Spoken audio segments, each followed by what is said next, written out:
समृद्धी महामार्गाचं लोकार्पण नव्या सरकारच्या काळात होण्याची शक्यता। मुंबई नाशिक महामार्गावर आमणे इंटरचेंज जवळ रस्त्याचं काम अपूर्ण कामामुळे लोकार्पण लांबणीवर गेल्याची माहिती। धारावीतल्या अपात्र झोपडीधारकांसाठी राज्य सरकारकडून भाडेतत्वावरील घर योजना। धारावी पुनर्वसन प्रकल्पाबाबत राज्य सरकारचा निर्णय। घाटकोपरमधील माता रमाबाई आंबेडकर नगरच्या पुनर्विकासासंदर्भात मंत्रिमंडळाच्या बैठकीत मोठा निर्णय। MMRDA आणि SRA कडून भागीदारी तत्वावर या झोपडपट्टीचा पुनर्विकास। मात्र 300 नाही तर 500 चौरस फुटांचं घर द्या, रहिवाशांची मागणी।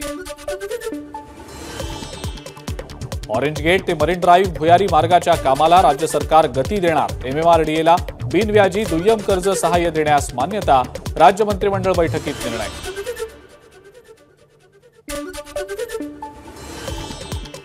ठाणे वर्तुळाकार मेट्रो रेल्वे प्रकल्पाच्या कामाला राज्य सरकार गती देणार। 12,200 कोटींच्या सुधारित आराखड्याला मान्यता।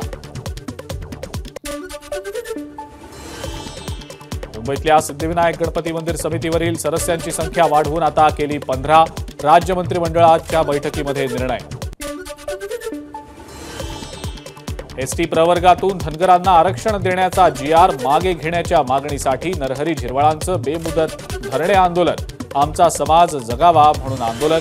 झिरवळांची माध्यमांना प्रतिक्रिया। आदिवासी आंदोलनातल्या नेत्यांचं शिष्टमंडळ मुख्यमंत्र्यांच्या भेटीसाठी मंत्रालयात। एसटी प्रवर्गातनं धनगरांना आरक्षण देण्याचा GR मागे घेण्याची मुख्यमंत्र्यांकडे मागणी। मुंबईत गिरीश महाजन शंभूराज देसाईंनी झिरवळांसह आदिवासी आंदोलकांची घेतली भेट। आंदोलनस्थळी जात घेतली भेट। मराठा आरक्षणाच्या संदर्भात सह्याद्री अतिथीगृहावर बैठक। शिंदे समितीचा दुसरा आणि तिसरा अहवाल सरकारनं स्वीकारल्यानंतर बैठक।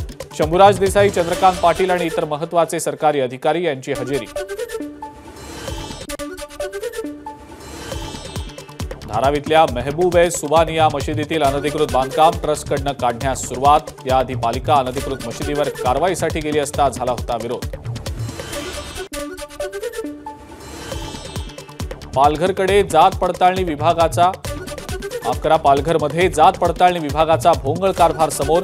पालकमंत्री रवींद्र चव्हाण संतापले। ओबीसी प्रवर्गाच्या जात पडताळणी प्रकरणात त्रुटी काढून मुद्दाम प्रकरण प्रलंबित करत असल्याचा प्रकार। मुंबईच्या BKCमध्ये सेबी विरोधात काँग्रेसचं आंदोलन। सेबीच्या अध्यक्षा माधवी पुरी बुच यांच्या राजीनाम्याच्या मागणीसाठी काँग्रेसकडनं आंदोलन। आंदोलकांना पोलिसांनी घेतलं ताब्यात। अटल सेतूवरून समुद्रात उडी घेत एकाचा आत्महत्येचा प्रयत्न। कामावरील मानसिक तणावातनं सुशांत चक्रवर्ती नावाच्या व्यक्तीनं समुद्रात उडी टाकल्याची पोलीस सूत्रांची माहिती।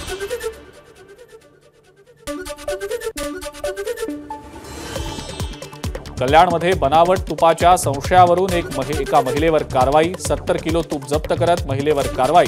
कल्याण पोलिसांचा अधिक तपास सुरू। पाणी टंचाईनं त्रस्त महिलांचा कल्याण डोंबिवली पालिकेवर मोर्चा। पालिकेच्या गेटवर महिलांकडून मडकी फोडत प्रशासनाचा निषेध।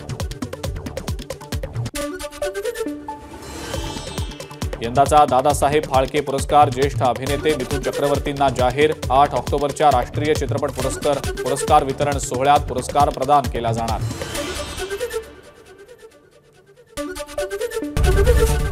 ABP माझा, उघडा डोळे बघा नीट।